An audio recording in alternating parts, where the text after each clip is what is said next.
bulchiinsa mana keenyaa keessatti iddii rakkoomu akka malu dubbatame. Assalaamu alaykum wa rahmatullahi ta'ala wa barakaatu. Akkam jirtan daawwattoota keenya kabajamoo. An Hamzaa Najjaash. Tun oduu bulchiinsa mana keenyaati.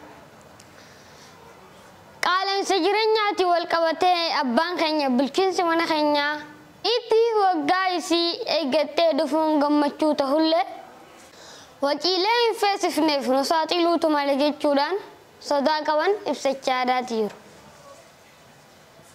Gama kaaniin yaadni kun sirrii akka hin tahinii fi qaala'insi jireenyaatis waan hammaateef baagata manaa kan hin daballee taate yaada isaanii kana sirreessuudhaaf hanga laataa jifutti tarkaanfii fudhachuu mala jechuudhaan adde harmeen dubbatan.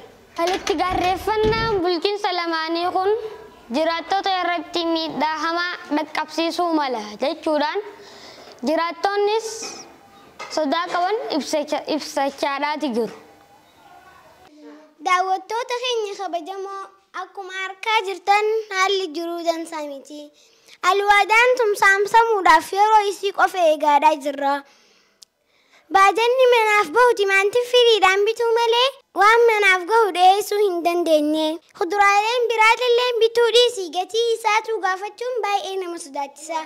Baajanni manaaf bahu timaantiin firiidhaan bituu malee waan manaaf gahu dhiyeessuu hin dandeenye. Kuduraaleen biraatillee bituu dhiisii gatii isaatu gaafachuun baay'ee nama sodaachisa. Akkasuma midhaan nyaataa wanni akka biddeenaa faan sirumaa hin qajeelamu. Ruuzaa fi paastaan gatii gaafa abbaan kiyyafaan beekaniiti yeroo wal cinaa qabne maallaqni isaanii giraamaa yoo ta'e malee kiiloodhaan bituu hin yaadamu. Salliinnis laafuu beekame torbaanitti guyyaa dhimmataa qofa itti godhadhaadhaa jechaa jiranii.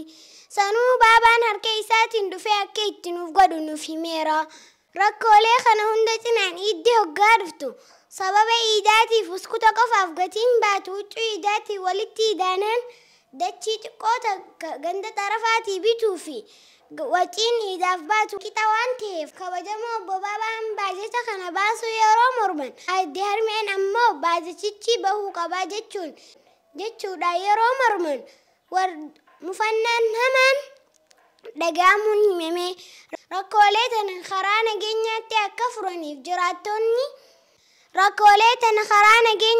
akka furaniif jiraattonni manguddoo ijaaran ollaa keenya affeeruuf yeroo dhaqan rakkoo wal fakkaataan akka jiru arkanii ifirraa deebi'uun himame.